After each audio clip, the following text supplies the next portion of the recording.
Good afternoon, everyone. Welcome to the TheoTrade afternoon video. I'm Blake Young. Today is July 5th, 2023, and today we're going to discuss, will Fed minutes signal a top? What we're looking at is we're going into the Fed minutes today here very shortly. The Fed minutes will show us what their decision was made upon. And so in other words, we're looking at the fact that they decided to pause rate hikes in the last meeting. And since then, in the testimony from Powell last week, he indicated that we were probably going to raise rates probably in 2 consecutive meetings. So if we were going to raise rates in 2 consecutive meetings, but we decided to pause, what was it that they were looking at, one? And two, how disrupted or how imbalanced was the vote to pause? Was this a 5-4 vote to pause, or was it 9-0? Did we have everybody behind the idea of pausing and waiting to see for if there's more information, or was it split? And if it's split, does that give us a bigger indication that the Fed is struggling here, unsure what to do, paused, and as you can see, primarily positive data, positive data, positive data all the way through.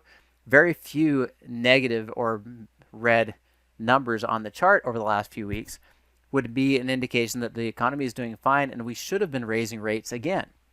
I've talked about this in the previous recordings that the Reserve Bank of Australia, Bank of England both raised rates at a surprise extra bonus 25 basis points, while every other bank except for the US and Japan have been raising rates. So the pause seemed a little bit off from what the global economy is doing. The pause seemed a little bit off from what the data was showing as far as outperform, outperform, outperform. And we see an extremely resilient employment situation in the US. So justification is consumers are super confident. Justification is home sales are still climbing. Justification is GDP is rising. Justification is we're very employed as an economy, and yet we decide to pause. So I believe the minutes are probably going to show us how imbalanced the current approach to the monetary policy is. That discord, that fact that we don't have a balance, is likely an indication that we are running out of tools. We're running out of understanding. We're running out of ideas and what we need to do for this inflation. So inflation is remaining relatively high, and yes, we saw the pullback, and yet we saw crude climb. We're seeing something off. Something is definitely off here. You might note the ZQ, this is the ZQ Fed Funds future. This is showing us where the Fed was pricing in the rate hike. So we went up here last year, a couple of years ago, 2 years ago, we were at about 3 3/4, and you can see every time this steps down, that's a 25 basis point hike, 25 basis point, 50 basis points, etc. So as it drops down, we're basically just taking 100 and subtracting out these numbers.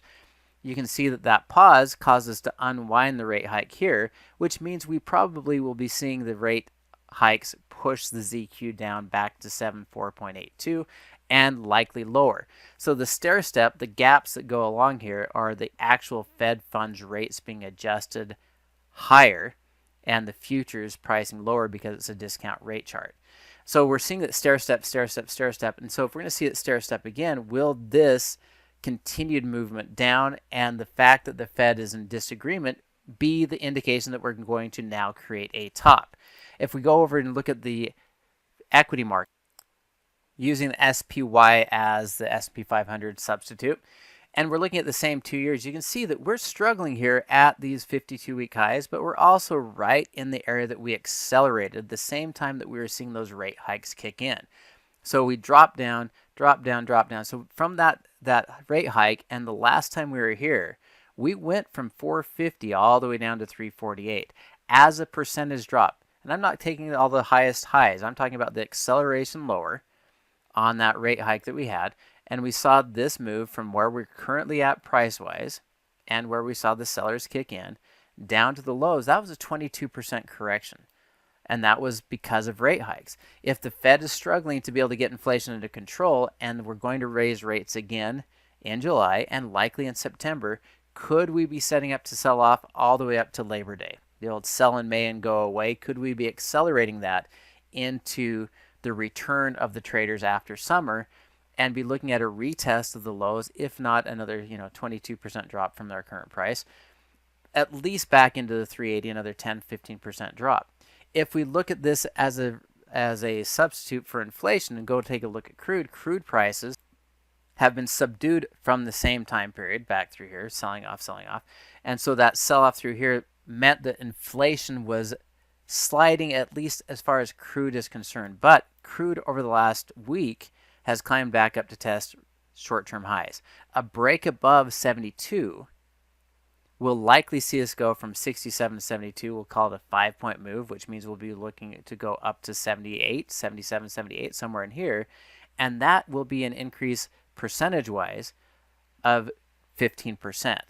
So if crude is going to climb 15%, we will likely see an increase of inflation about 1.5 to 2% during that same time period. So I'm watching crude very carefully because it will also be an indication or confirmation that the Fed is going to raise the rates in July and September.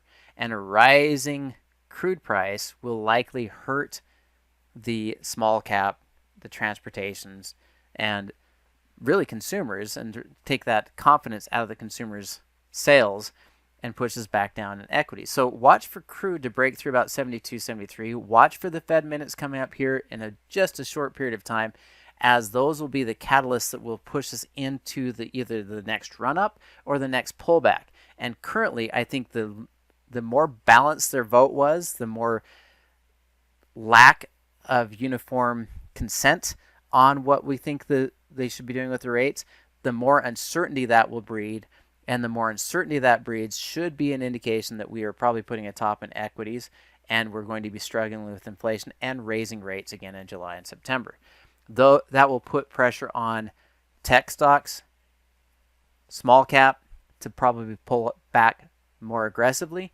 Like I spoke earlier today, look for long positions in the energy sector, as this is setting up to see a rally in oil and a pullback in consumer confidence and spending and rising rates.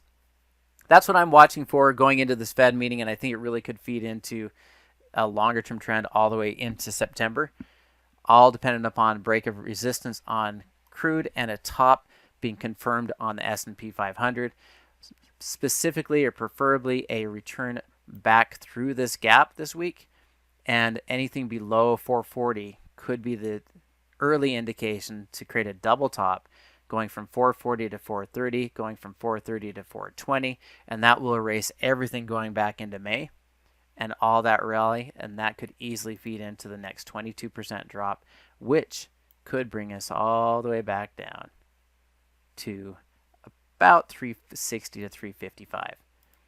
And that could all happen or start today. So thanks for watching, everybody. Have a great day. Be careful with this Fed meeting, and we'll look forward to talking to you next week.